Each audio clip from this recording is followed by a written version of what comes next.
भांडी घासण्याची ही कोणती नवीन पद्धत? महिलेचा जुगाडू व्हिडिओ पाहून नेटकरी भन्नाट कमेंट करताना दिसत आहेत.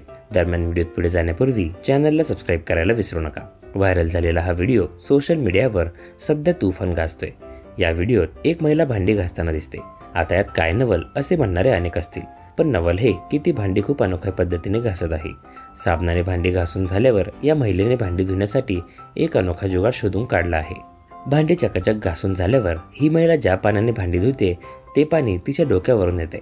म्हणजेच या महिलेने जुगाड म्हणून चक्क डोक्यालाच एक पाईप लावून घेतला आहे, ज्यातून पाणी सतत वाहते. डोक्याला एक ओढणी बांधून त्याच्या आतून हा पाईप बाहेर काढला गेला आहे.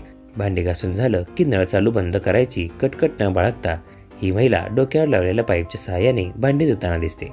भांडी घासून झाल्यानंतर या महिलेने याच पाण्याने कपडे देखील धुवून काढले. दरम्यान हा व्हायरल झालेला व्हिडिओ पाहून अनेकांना आश्चर्याचा धक्काच बसला आहे. म्हणून हा व्हिडिओ पाहून अनेकांनी भन्नाट प्रतिक्रिया शेअर केल्या आहेत.